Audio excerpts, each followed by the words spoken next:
Sahabat muhajirin yang dimuliakan Allah SWT, Assalamualaikum warahmatullahi wabarakatuh. Alhamdulillahirabbil alamin. Alhamdulillahirabbil alamin wassalatu wassalamu ala rasulillahil amin wa ala alihi wa sahabati ajmain, amma ba'd. Allahumma inna na'udzubika min ilmin la yanfa' wa min qalbin la yakhsha wa min nafsin la tusba' wa min da'watin la tustajabulah. Allahumma inna nas'aluka ilman nafi'a wa rizqan wasi'a wa amalan mutaqabbala. Alhamdulillah, ini terang sekali, Masya Allah ya. Kapan ini kita terang ini? Udah lama terang begini? Sebulan ya, Alhamdulillah, Masya Allah. Malam ini, ikhwan, ada pesanan khusus dari Pak Zakaria. Tentunya mengatasnamakan semua jamaah untuk dibuka pintu pertanyaan di sekitar ilmu waris atau di sekitar apa? Bulan Syaban, sekarang masih bulan Syaban. Besok pertengahan ya. Itu. Sedangkan Syaban itu berlanjut kepada Ramadan nanti kan gitu. Maka dipersilahkan untuk menyikat waktu sebab waktu juga sangat-sangat terbatas. Mangga, barangkali 3 orang pertama yang akan, ya pertama, yang lain 2, ya 3. Silahkan. Sebelum dimulai, Assalamualaikum warahmatullahi wabarakatuh. Waalaikumsalam warahmatullahi wabarakatuh. Mungkin sebelum dimulai, malam ini saya mungkin masih bingung ya. Sebenarnya udah masuk, tapi mungkin pengetahuan saya, apa hubungannya waris, hibah dengan wasiat? Tentunya dengan syarat-syaratnya. Ya. Masya Allah. Apa perbedaan waris, hibah dan wasiat? Ya, nanti tolong diingatkan Pak Jarki. Ya, Pak Imam. Ya. Ini imam pemuazin. Muazin. Wajahnya serupa. Allahu Akbar. Masya Allah. Ya. Waalaikumsalam warahmatullahi wabarakatuh. Pertanyaan yaitu tentang penjelasan di dalam salah satu kalau tidak salah sudah Rasulullah ta'ala Rasulullah fa'innahu yudhinikum fa'innahu nisful ilmi fa'innahu yunzaru min ummati fa'innahu qawlul ilmi yunzaru min ummati. Di situ kan ilmu waris itu tidak diberikan ilmu yang akan pertama yang jelas disebut oleh Allah Subhanahu wa Ta'ala. Jadi pertanyaan, apa penyebab daripada ilmu tersebut disebut oleh Allah Subhanahu wa Ta'ala, bahkan yang paling pertama? Nah, itu penyebabnya. Terus pertanyaan selanjutnya itu adalah mengenai bagaimana ketika seseorang yang mungkin dia sudah bisa membagikan mengetahui ilmu waris tersebut, tapi di dalam kaifiyah pembagiannya, contohnya karena di masyarakat itu yang kebanyakan sekarang itu adalah ketika mau dibagikan dengan cara waris itu banyak yang menolak. Nah, karena kan ada kalau masalah mungkin sensitif, pendek itu sama semua. Bahkan ada masalah yang sampai orang tuanya masih ada, tapi ketetapan hartanya itu sudah dibagi-bagikan. Kenapa? Karena takut dan terjadinya konflik. Nah, bagaimana contohnya ada seorang yang memang dia itu tahu waris bagaimana, tapi ketika dia ingin mengamalkan ilmu tersebut, yang dilakukan harus seperti itu. Bagaimana kajian? Ya, berarti yang pertama masalah apa tadi? Ya, ilmu yang dicabutnya. Yang keduanya tata cara untuk bagi waris. Yang sementara hari ini banyak ditolak. Wah, jazakallah ya. Ya. Baik. Yang pertama, bismillahirrahmanirrahim. Perbedaan antara waris, hibah dan hadiah, wasiat ya. Kalau ilmu waris bukan waris. Waris itu al-warisan ya, harta warisan ya.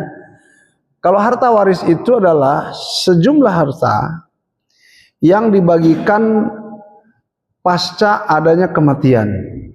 Itu masuk pada hukum waris. Dan tidak bisa disebutkan sewasiat, tidak bisa disebutkan hadiah atau hibah. Ini waris. Jadi melalui kematian. Manakala harta itu akan dibagikan sebelum kematian, bisa dinamakan hibah atau hadiah. Kepada siapa ditujukan hibah atau hadiah itu? Ya mungkin kepada orang yang dicintainya, dari anak-anak, cucu dan sebagainya. Hanya saja di sana ada persyaratan yang harus dipenuhi ketika hibah atau hadiah itu. Jika memang seorang tua, baik laki-laki atau perempuan, ingin memberikan sejumlah hartanya pada keluarganya dari anak, cucu, maka pemberiannya tidak boleh beda. Ini tata caranya. Katakan anak laki-laki dengan perempuan 10 ya 10 sama. Perempuan 5 ya laki-laki 5. Tapi kalau diwaris setelah ada kematian, laki-laki 2 bagian, perempuan 1 bagian. Nah, untuk hadiah atau hibah disamaratakan. Sebab pembagian hadiah itu saat masih ada kehidupan. Gitu. Adapun wasiat, wasiat itu adalah ucapan yang dikatakan oleh seseorang sebelum meninggal dunia. Yang ini merupakan wajib ditunaikan. Gitu. Wajib ditunaikan. Contohnya, nah kalau bapak meninggal, rasa-rasanya layak ini rumah karena ayah punya rumah 10, ibaratnya ini punya 10. Layak nih rumah yang di Keranggan ini ayah wasiatkan untuk diberikan. Ya, ini wasiat ayah ini sebelum meninggal untuk diberikan kepada pesantren. Ya, soal rumah itu harganya berapa? Ya. Itu akan ada kaitan dengan jumlah seluruh harta kalau wasiat. Makanya dalam wasiat itu syaratnya tidak boleh lebih dari sepertiga. Contoh seseorang punya, tadi kan 10 Pak Min. Diambil satu rumah, kira-kira kurang dari sepertiga apa lebih dari sepertiga? Berarti boleh. Tapi punya rumah 10, nah, bapak wasiat kepada kamu kalau bapak meninggal, 7 dari rumah bapak, tolong ini wasiat, berikan kepada pesantren Ustadz Umar. Kira-kira 7 rumah itu lebih dari sepertiga apa kurang sepertiga? Tentu lebih. Yang lebih ini dibatalkan. Terkecuali, ini pengecualian. Kalau seluruh ahli warisnya ya setuju, dari mungkin ketika suami meninggal ada istri, ada anak. Kalau cucu tidak berpengaruh karena akan terhalang bagiannya. Anak laki, anak perempuan, semua ahli waris setuju dengan apa yang diwasiatkan orang tuanya, no problem. Tidak menjadi masalah. Itu. Tetapi tadi batasannya tidak boleh daripada sepertiga. Insya Allah jelas. Ya. Wasiat itu apa harus diucapin atau ditulis? Ya, wasiat itu boleh diucap lalu terdengar oleh orang, atau boleh berupa tulisan yang mungkin itu ada saksi dan sebagainya agar teratur sifatnya. Pengucapan yang berupa wasiat lalu dicatat itu hanya untuk supaya teratur. Itu. Syukur-syukur kalau ada saksi yang menguatkan daripada wasiat itu terjadi. Itu wasiat. Jadi itu boleh terucap, boleh tertulis, dan semuanya sah-sah saja. Syukur kalau ada saksi dan sebagainya. Yang berikut cukup Pak. Semua ahli waris Pak. Ya. Itu diucapkan semua ahli waris. Ya. Ini syarat lagi. Kalau wasiat seluruh ahli waris harus ada. Harus tahu. Atau kalau kealfaan ibarat jarak jauh, maka informasi terjadinya wasiat itu harus diinformasikan berikutnya ke yang belum mendengar. Sehingga nanti tidak memunculkan salah persepsi, salah kepahaman dan sebagainya. Itu. Masuk akal ya insya Allah ya. Jazakallah khair. Berikutnya untuk menyingkat waktu, Antis. Lupa Abu yang namanya. Abu Yusuf ya. Abu Yusuf ini menyampaikan ilmu ini memang benar. Rasul mengatakan ilmu faraid ini adalah ilmu yang wahwa yunsah. Wahwa yunza'u awwalu syai'in yunza'u min ummati. Awalnya tidak dicabut dulu, tapi dilupakan dulu. Nasib ilmu ini awalnya dilupakan. Kalau sudah dilupakan ya tidak kira dia ulama. Dia tidak kira ustadz, tidak kira ajengan. Kalau lupa pada ilmunya lupa. Kalau sudah lupa artinya kekosongan ilmu dari ini, ya kan? Nah, kalau sudah lupa dalam jarak lama semisal selama jadi kiai kok lupa ke ilmu waris, bisa jadi Pak. Nah, kalau sudah banyak dilupakan ilmu ini, automatically Allah Subhanahu wa taala yang maha tahu dengan kondisi ini, ilmu ini tidak berperan. Ya kita lah ketimbang nggak berperan, diapain? Udah saya ambil aja kata Allah. Ilmu yang pertama diambil oleh Allah dari muka bumi ini adalah ilmu waris. Dari masalah ibadah, yang paling awal dicabut adalah kekhusyuan. Jadi kalau dari ilmu yang pertama dicabut adalah ilmu waris, dari ibadah yang pertama dicabut adalah rasa khusyuk, itu sesuatu yang pertama dicabut oleh Allah. Sehingga tidak ada rasa khusyuk lagi di antara kita dalam salat. Nah, kemudian cara proses untuk pembagiannya sudah jelas. Bahwa Allah mengatur setengah, seperempat, seperdelapan, seperenam, sepertiga, 2/3 itu aturan Allah secara baku yang sudah ada dalam surat An-Nisa. Pada persoalan ketika ilmu ini harus diberlakukan pada seluruh umat Muhammad, lalu ada 1-2 orang menolak atau 1-2 negara menolak. Sekarang ini bukan orang Pak yang nolaknya, negara. Betul? Negara Indonesia sendiri tidak ada merujuk pada ilmu faraid. Doakan Ustadz Umar akan membentuk lembaga konsultan daripada ilmu waris, tapi bukan untuk cari uang ya, untuk membumikan daripada ilmu waris ini. Jadi soal penolakan ilmu ini tidak lagi berupa perorangan hari ini, berupa sistem. Kalau sudah sistem, itu aturan siapa? Aturan manusia yang dibakukan melalui undang-undang, Pak. Negara. Kalau sudah bicara undang-undang, urusannya urusan pemerintah. Nah, hari ini ilmu agama yang namanya faraid sudah hampir hilang, dilupakan, bahkan dicabut oleh Allah karena tidak dianggap ada. Wujuduhu keadamihi, keadaannya itu seperti tidak ada. Akhirnya Allah cabut. Nah, malah diganti dengan undang-undang yang buatan manusia. Ya namanya gono gini. Islam tidak pernah mengenal gono gini. Tapi Islam mengenal musyawarah. Wa amruhum syura bainahum. Perkara umat itu adalah musyawarah antara sesama. Itu tidak melalui gono gini. Nah, permasalahan kita hari ini, dai-dai yang bekerja keras di dalam ilmu faraid setidaknya memahamkan ilmu ini pada pertama dirinya dan keluarganya dan tunduk patuh pada aturan ini. Lalu setelah berhasil memahamkan ilmu ini pada diri dan keluarganya dan diaplikasikan dalam kehidupan ketika ada kasus kematian, baru disampaikan pada umat. Nah, Ustadz Umar hari ini menyampaikan itu dengan niatan-niatan yang memang sudah niat baku ya untuk menghidupkan ilmu ini, gitu loh. Soal proses pembagiannya sudah jelas. Maka keberadaan orang-orang yang menolak ilmu ini abaikan saja. Anggap saja angin lalu. Sehingga orang bilang anjing menggonggong apilah tetap berlalu. Wallahualam seperti itu Yusuf. Jadi intinya kita hidupkan ilmu ini di mana-mana. Makanya saya berharap walaupun sederhana ini kita mempelajari dengan seksama. Kalau belum paham di bab setengah, kalau belum paham di bab 1/4, kalau belum paham di 1/8, tolong ditanyakan. Bahkan saya membuka handphone saya itu 24 jam untuk urusan ini saya buka. Anda kata belum paham Pak Min, Ustaz terangkan lagi melalui WA, bab 1/4 gimana?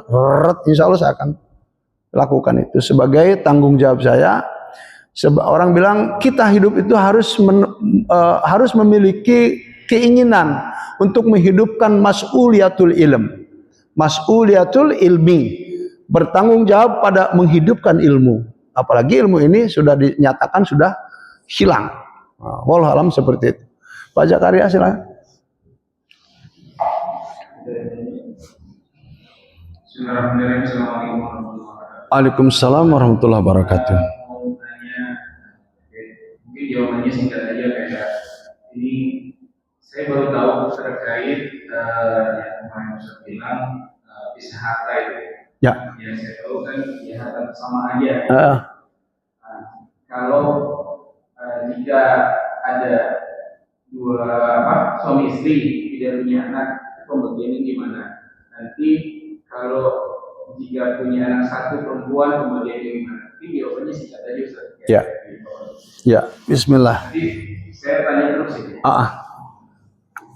Berarti ada kasus ya? Iya.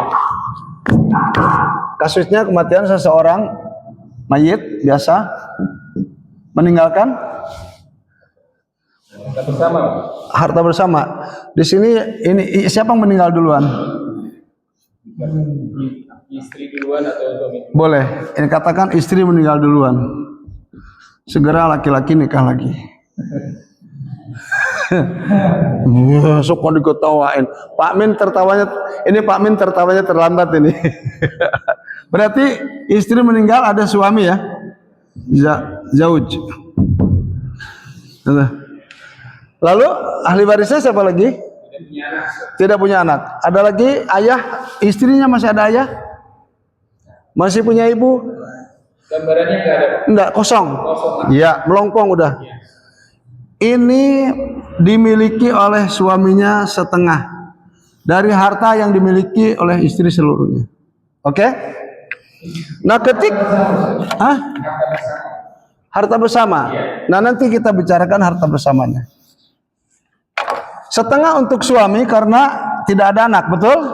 Berarti ini mendapatkan satu bagian dari seluruh harta istri. Sekarang bicara tentang harta bersama. Jika suami istri ini, katakan ini Pak Tono, Ibu Tini ya, Ibu Tini dengan Pak Tono ya, mudah-mudahan. Ibu Tini dengan Pak Tono nikah, selama nikah dia punya harta bersama. Contoh kepemilikan mobil, contoh kepemilikan rumah, contoh kepemilikan lahan, apapun yang bentuknya kerjasama, tolong Islamkan. Bagaimana cara mengislamkannya? Dipisah sedetail mungkin, searif mungkin. Tentu kita bicara tentang kejujuran suami.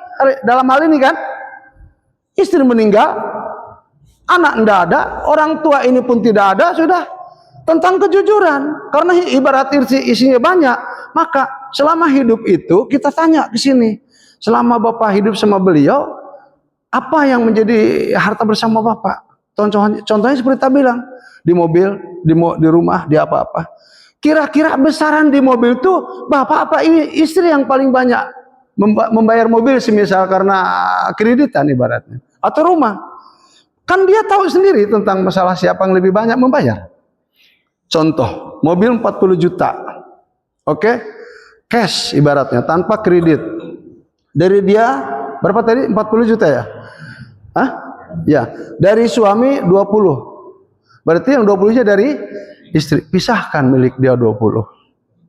Maka yang sudah dipisahkan dari mobil 20 untuk istri, 20 untuk suami. Udah ketahuan. Contoh di rumah, harga 200 juta. Selama kita tanya si Pak Tono ini, berapa kira-kira harta Bapak di rumah ini? Saya rasa 120 ada. Sedangkan harga 200. Berarti yang 80 milik siapa? Milik istri. Gabung dengan yang tadi dari mobil. Demikian seterusnya. Ditanya dulu untuk kejujuran seseorang karena tidak ada saksi di sini. Nah, kalau sudah dilakukan begitu, mudah untuk dibagikan. Nah, andai kata sekarang sudah separuh dari harta istri. 2 diambil 1, tinggal berapa Pak? Tinggal satu bagian kemana? Kalau sudah tidak ada yang akan menerima satu bagian dari harta istri, maka tolong cari keluarganya selain ibu bapak dan pamannya, atau saudara kandungnya, atau saudara tirinya, atau anak saudaranya. Terus kalau ketemu satu atau dua, itu masuk kepada dawil arham yang nanti akan kita bahas. Itu. Kenapa kita harus bertanya dan harus dipisahkan harta? Ini dalil dari Allah. Harus bisa. Kalau tidak akan diancam oleh ayat Allah. Apa ancamannya? Wala ta'kulu amwalakum bainakum bil batil wa tudlu biha ilal hukam litakulu amwalan nas bil ism. Kan begitu. Jangan kalian saling memakan harta satu sama lain di antara kalian. Artinya kalau kita tidak berupaya menanya sejumlah harta yang dimiliki suami, Pak Tono, atau tidak bertanya dipisahkan harta Butini saat dia ada harta yang berpadu dengan Pak Tono suaminya, besar kemungkinan antara Butini antara Pak Tono yang masih hidup akan memakan harta Butini yang belum tentu diizinkan. Alias apa?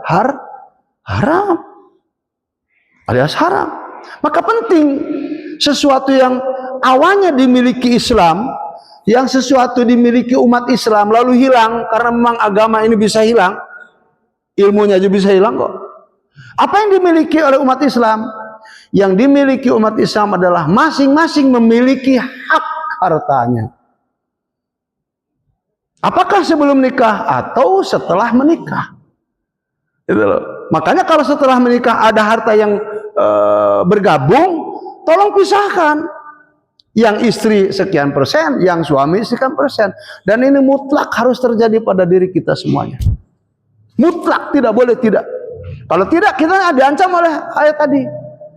Jangan kalau memakan harta di antara kalian dengan haram. Itu Al-Quran sudah. Suratul Baqarah ada di dalam. Maka sekarang, di mana-mana saya menyampaikan paroid ini, tiba-tiba ada yang meng-MS WA, Ustadz kok berat ya Islam? Enggak, bagi saya, kata siapa Islam berat? Nah itu buktinya harus membagikan, memisahkan harta saya dengan harta istri. Itu bukan kesulitan Pak, itu dampak daripada keimanan. Antum mau nggak dengan keimanan antum diatur oleh Allah? Itu aturan Allah, bukan aturan kita. Jadi kalau dibiarkan perkara ini tidak mendapatkan jalur hukum yang tepat, bisa jadi kita memakan harta orang lain meski dia bekas istri kita. Gitu. Wallahu a'lam bishawab. Jadi sekarang tugas Pak Zakaria, seperti dulu saya baru mengenal ilmu paraid di Saudi Arabia. Sepulang saya ke Indonesia, saya nggak punya harta. Tapi tiba-tiba Allah kasih rezeki rumah yang cukup buat saya bernaung. Akhirnya, wah ini harus Umi juga ada di sini hartanya. Saya saksikan ke anak-anak kumpul, harta ibumu di sini ada sekian ratus juta. Kalau ini dijual sampai ada nilai M, kurangi dulu punya ibumu, baru punya Abuya. Setelah itu Abuya bagikan kalau Abuya meninggal. Atau Abuya kasih hadiah saat Abuya masih hidup. Itu Pak. Masih ada yang jelimet. Kalau terbalik sama saja. Ibaratnya Pak Tono meninggal duluan, oke? Ya kan? Tinggal Butini. Butini tidak ada anak berapa? Seperempat. Akar masalahnya 4, berarti Butini berapa? 1 bagian. Sisanya 3 bagian. Kalau tidak ada Pak Tono ini keluarganya, ayahnya tidak ada, ibunya tidak ada, anak sudah jelas tidak ada. Saudara-saudara tidak ada, maka sejumlah uang ini baik yang di sini, sini atau yang di sini berikan kepada Baitul Mal. Baitul Mal. Kalau ada Baitul Muslimin, bukan Baitul Mal Tamil. Itu usaha, tapi berikan kepada Baitul Mal. Yang selanjutnya harta-harta itu akan distribusikan sesuai dengan peraturan Baitul Mal. Wallahu a'lam bishawab. Sama saja. Ya. Cukup Pak Zakaria? Ya. Silakan. 3 berikutnya. Masih banyak waktu ini? Apa sudah habis? Masih, Masya Allah. Masih panjang ya? Saya melanjutkan Pak. Ya. Nanti kaifiah cara pembagian antara tadi kan harta sebelum meninggal itu dibagikan. Itu yang paling baik itu yang mana? Antara Khalid dan Khalid ini saya ini dalam si suaminya yang tadi dapat bagian. Harta ini dulu tidak bagus. Jadi harta bagikan. Contohnya kalau 100 juta, lebih baik mana antara laki-laki si Zawal itu bagian atau 50 juta atau laki-laki lebih banyak isi sedikit. So, yang pertama, yang kedua, gambarannya bagaimana juga sih? Itu ada anak satu laki-laki, istri yang meninggal, pas mau dibagikan, suaminya meninggal. Jadi ada 2 meninggal. Tapi belum dibagikan berarti ya? Apakah kedudukan harta warisan tersebut dibagikan terlebih dahulu kepada suami yang tadi yang meninggal tadi? Apakah langsung ke anak tadi? Mantap. Ada anak yang ada satu yang mana? Mantap. Ya. Pada persoalan 1:2, perempuan 1, laki-laki 2, itu ada kaitan dengan kasus kematiannya. Tapi kalau gambarannya hanya seorang diri laki-laki, di sini tidak ada bagi 2. Tapi ini arahan kepada kepemilikan harta masing-masing. Ibaratnya rumah harga 250 juta tadi. Hartanya jadi harta yang jadi hasil daripada kerja keras berdua. Hasil kerja keras bersama sesuai dengan persentase.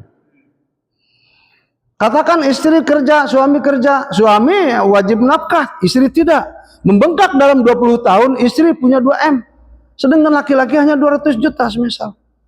Wajar karena laki-laki mengeluarkan infak.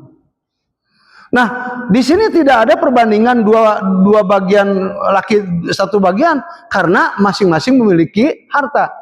Tapi kalau sudah terjadi kematian seperti tadi AA, ya kan? Ada yang meninggal suami, ya kan? Apa istri? Istri meninggal. Punya suami dulu ya. Oke. Harta istri belum dibagikan kepada suami. Oke. Kemudian tiba-tiba suaminya meninggal. Di sini punya anak laki apa perempuan? Anak laki. Ya, berarti anak laki 1. Nah, bagaimana cara membagikannya? Cara membagikannya adalah kembali kepada awal. Istri meninggal, oke? Di sini ada suami ya, suami.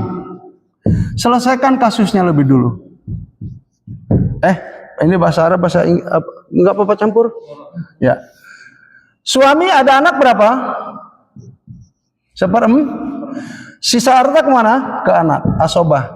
Hak akar masalahnya berapa? 4 bagi 4. Sisanya berapa? Nah, oke. Ini harta belum dibagikan, tapi harus ada tahu dulu bagian masing-masingnya. Tiba-tiba harta istri yang belum dibagikan, sebelum dibagikan itu suaminya meninggal, maka ditulis di sini. Suaminya meninggal, itu tanda kematian, maut. Di sini harta akan diberikan kepada siapa? Istri, ada anak, ada ayah, ibu? Tidak ada ya. Begini saja. Tidak ada ayah, tidak ada ibu. Berarti sekarang bicara tentang harta si suami yang punya anak satu-satunya laki-laki. Kemana seluruh harta? Asobahkan ke anak. Berarti di sini 1 bagian. Seluruhnya ke anak. Nah sekarang apakah seperti ini sudah selesai? Belum selesai. Ini harta suami akan dimiliki oleh anak. Tetapi suami juga kan dapat dari istri. Betul? Maka coba lihat di sini antara, berarti ini 1 ya. Antara ini saham suami dan saham anak. Coba lihat saham suami berapa? Saham anak di sini kosong ya. Sekarang sederhanakan antara saham suami dengan akar masalah kematian suami. Artinya sederhanakan tuh dibagi. Ini 1 dibagi 1 bisa? Bisa. Ini 1 bagi 1 berarti tetap segitu-gitunya ya. Nah, sekarang hasilnya coba lihat. Ini dikali sini. Ini sudah mati ya. Oke. Ini sudah mati berarti harta ini dikalikan ke sini, Pak. Ini kalikan ke sini. Itu caranya.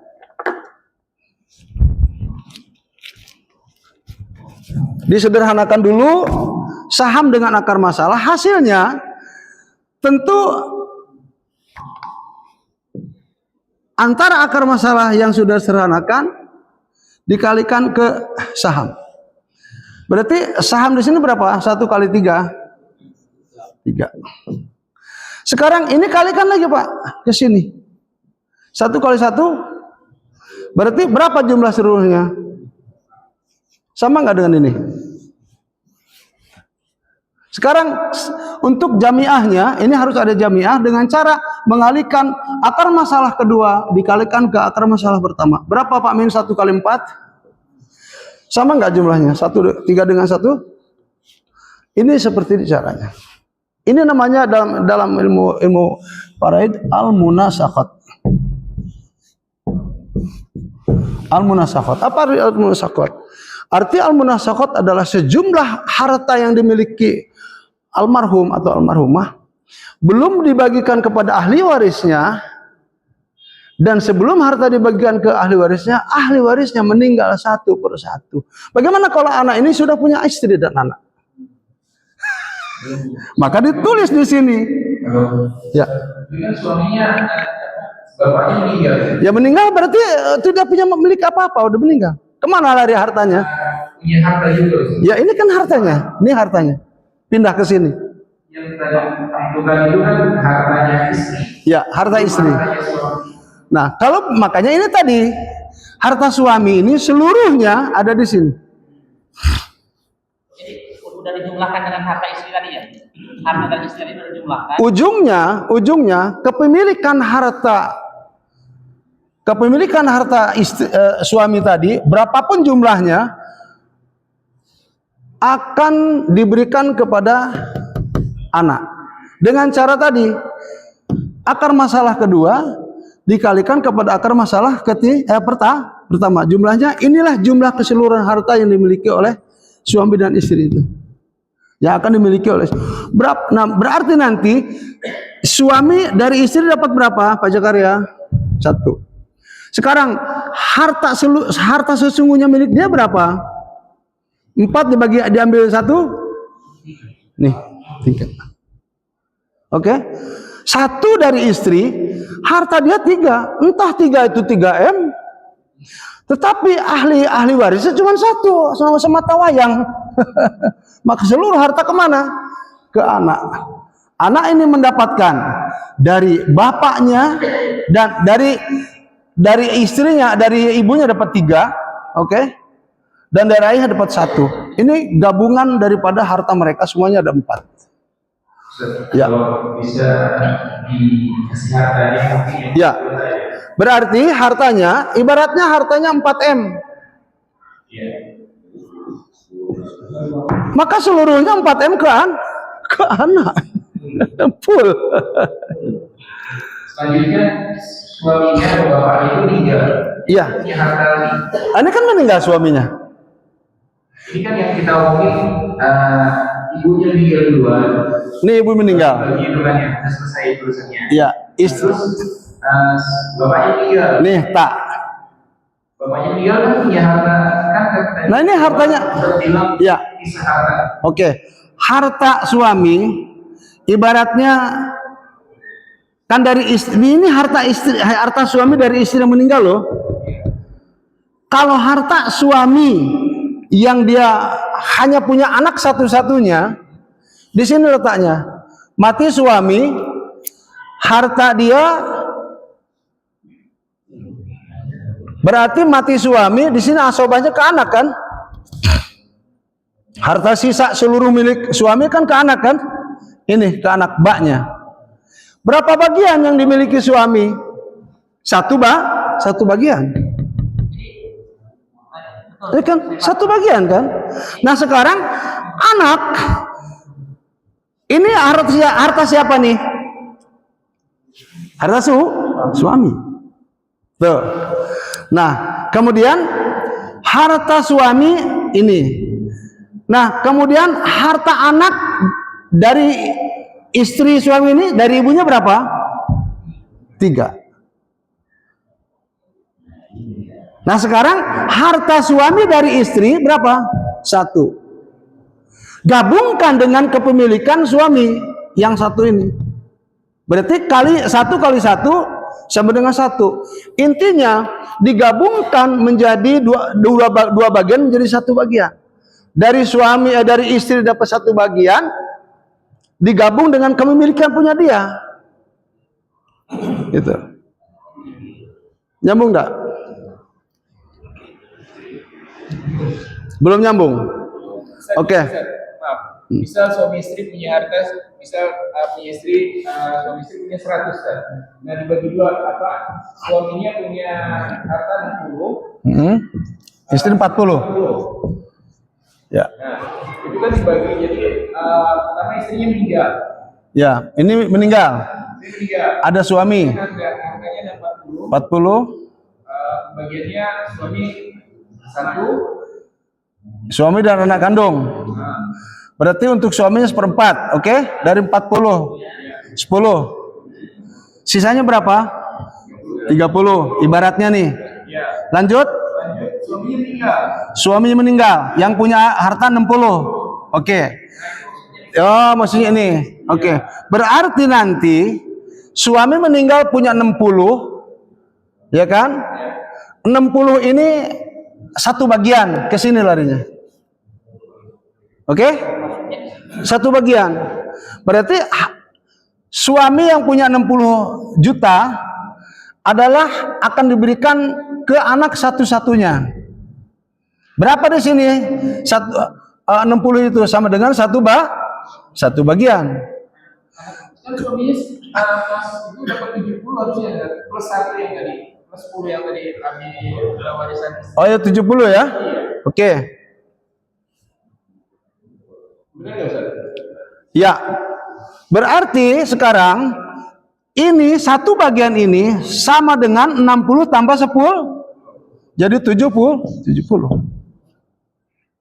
Karena dapat 2 kali. Sekarang 60 milik suami di sini, betul? 10 dari istri. Gabungkan menjadi berapa? 70. 70 ini sama dengan 1 bagian keseluruhan untuk siapa? Untuk anak. Itu. Nah, sekarang untuk menyelesaikannya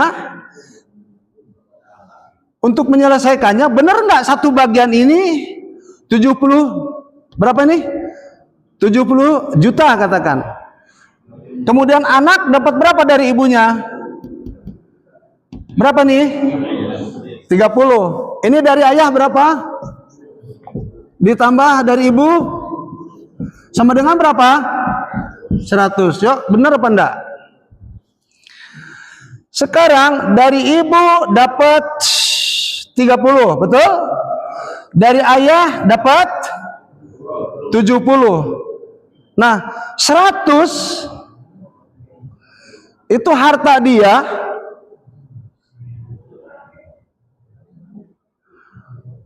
100 harta dia gabungan dari ibu 30, ayah 70.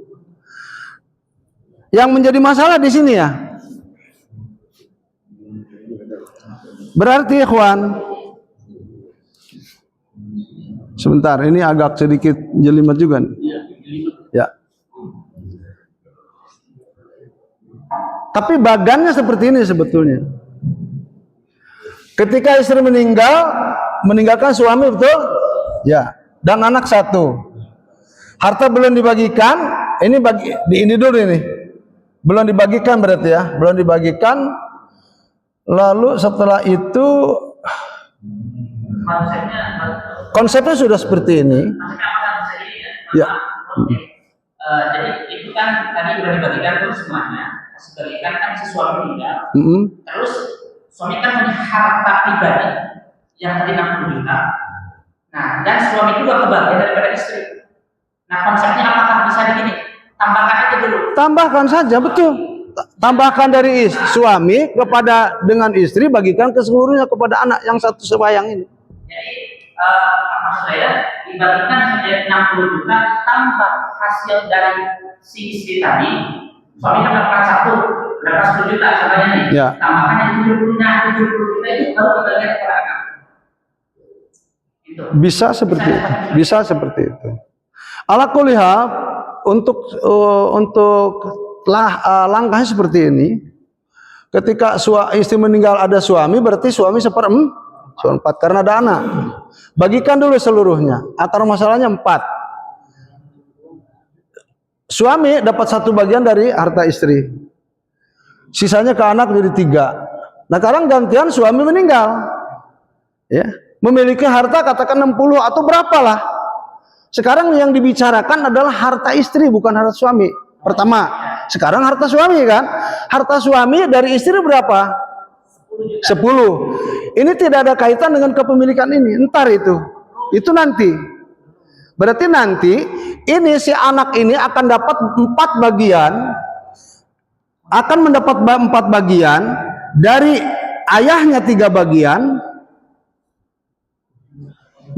dari ibunya sebagian. Berarti 4 bagian sesuai dengan akar masalah jamiahnya ini, akumulasinya.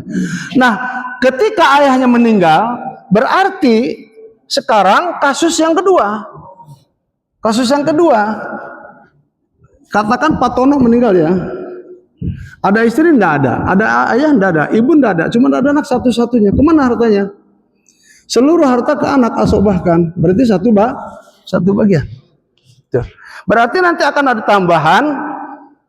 Kalau dipecah berarti dari ibunya dapat berapa di sini?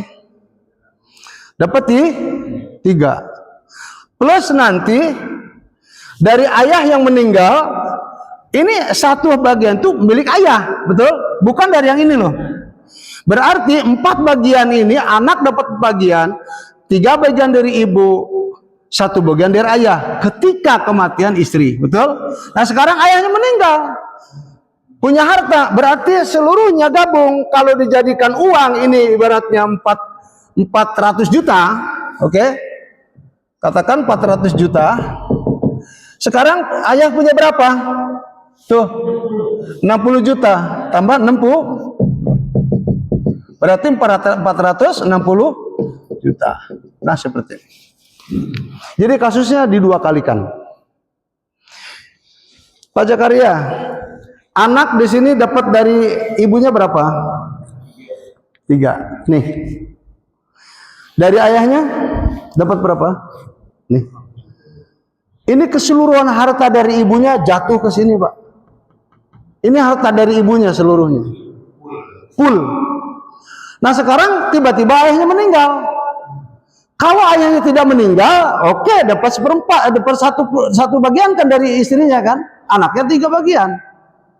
Nah, ketika ayahnya meninggal dunia, setelah mendapatkan 1 bagian dari istri, otomatis si anak ini akan mendapatkan berapa kali dari ayahnya? 2 kali. Pertama, dia akan mendapatkan harta ayahnya dari ibunya. Kedua, akan mendapatkan harta mutlak dari ayahnya. Gitu. Ini yang pertama. Ini membicarakan harta istri. Nah, sekarang harta suami di sini letaknya. Ibaratnya dapat 60 tadi, 60 juta. Tinggal dibagi, ditambahkan. Seluruh harta milik ibu yang jatuhnya asobah ke anak setelah mengalami kematian suami, ini jumlahnya ada 4. Kalau 4 itu 4M, 4M. Lalu suami meninggal, otomatis kan ke anak juga seluruhnya karena cuma satu-satunya. Berarti cara pembagiannya munasakotnya harus 2 kali. Ini sekali dan sekalinya yang ini. Nih, Pak Tono meninggal, tidak ada siapapun terkecuali anaknya. Maka seluruh harta Pak Tono milik siapa? Sekarang jumlahkan, dari ibu dapat sekian, dari Pak Tono. Di sini ada harta Pak Tono enggak dari istri? Ada. Itu loh maksudnya. Tambahkan 60 juta, jadi 460 juta. Wallahu alam seperti itu. Ya. Ya Pak Min. Nabi, kalau umpamanya ini dalam itu kan tanah Ya. sama sawah kan beda harga. Beda harga. Sawah di mahal. Itu pembagiannya maka diwakilkan dulu. Atau dibagi itu kan sulit kalau yang mahal sawah dibaginya per anak semuanya, yang bagi itu tidak. Ya. Terus apa itu diwakilkan dulu gimana? Ya. Masih bisa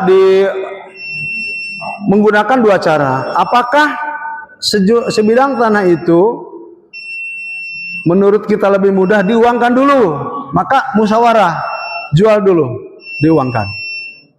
Atau kalau memang mereka tidak mau diuangkan, bagi yang itu aja, maka pasti ada 0, dari tanah itu. Betul? Tetap harus adil, gitu. Tetap harus adil. Kalau memang maunya berupa tanah, oke berupa tanah, tapi nanti hitungannya jelimet.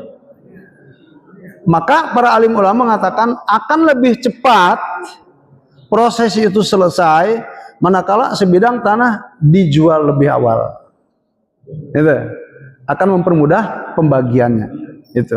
Wallahu a'lam bishawab. Tapi kalaupun memaksa harus tanah masih bisa, tapi nanti akan ada yang mengalah kalau tiba-tiba bagiannya itu ya tinggal berapa sentimeter ibaratnya. Itu. Wallahu a'lam. Musyawarah lagi. Semoga apa yang disampaikan ini tidak terlalu memberatkan karena kasus saja. Nanti kita akan belajar kasus lebih banyak insyaallah taala. Tapi polanya tidak jauh seperti tadi. Cukup Pak Jakaria?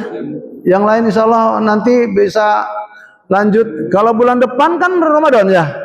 Sudah masuk Ramadan, tidak ada kajian. Ya, kita hentikan sampai bulan Syawal insyaallah. Semoga di bulan Ramadan ini kita bisa memanfaatkan dengan sebaik-baiknya. Dan besok sudah masuk nisfu Sa'ban. Nisfu Sa'ban itu memiliki keutamaan yang banyak, namun tidak ada dalil khusus untuk melakukan ibadah puasa atau ibadah lain. Secara umum, ibadah apapun boleh berlaku di nisfu Sa'ban. Itu hadisnya seperti itu. Wallahu a'lam bishawab. Mari kita tutup kajian kita dengan membaca doa kafaratul majlis. Subhanakallahumma wa bihamdika asyhadu an la ilaha illa anta astaghfiruka wa atubu ilaik. Wa sallallahu ala nabiyyina Muhammadin wa ala alihi washabihi ajmain. Alhamdulillah.